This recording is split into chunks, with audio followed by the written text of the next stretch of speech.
আজকে বাগদেবীর পুজো এবং সেই পুজোকে ঘিরে ইতিমধ্যে উন্মাদনা তুঙ্গে। আমরা একটু নজর রাখবো উত্তর বাদরা রিক্রিয়েশন ক্লাবের সরস্বতী পুজোর দিকে। এবছর তাদের পুজোর মূল বিষয় বা মূল থিম বা তাদের নিবেদন বলা যেতে পারে স্বর্গ পাতাল মর্ত। ২৬তম বছরে পদার্পণ করেছে এবছর তাদের পুজো এবং খুব সুন্দরভাবে ফুটিয়ে তোলা হয়েছে সেই পুজোর যে বিষয়বস্তু বা থিম, সেটা আমরা আপনাদের সামনে রাখছি। আর ইতিমধ্যে সেখানে যে ছাত্রছাত্রীরা রয়েছেন স্কুল কলেজের কিংবা যারা পাড়া প্রতিবেশী, তারাও কিন্তু এসে ভিড় জমাতে শুরু করেছেন। পুজোর পাশাপাশি থাকছে মন মাতানো বা মন ভালো করা সাংস্কৃতিক অনুষ্ঠানও এবং খুব সুন্দর করে যে মণ্ডপ সাজিয়ে তোলা হয়েছে সেটাও আমরা আপনাদের সামনে তুলে ধরছি। আমরা আরেকটু ডিটেলস ইনফরমেশন নেব, সেখানে আর ঠিক কী কী কর্মসূচি হচ্ছে, কী কীভাবে সাজিয়ে তোলা হয়েছে গোটা মণ্ডপ চত্বর।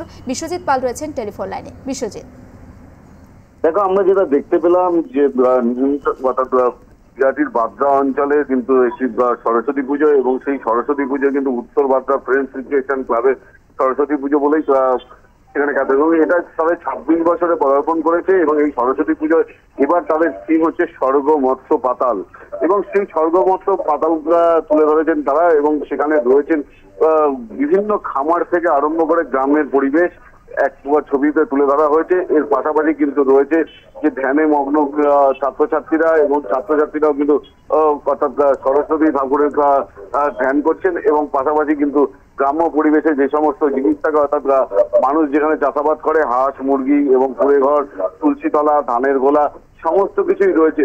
এছাড়াও একটি কালী ঠাকুরের মন্দিরও তৈরি করা হয়েছে এবং সব মিলেই কিন্তু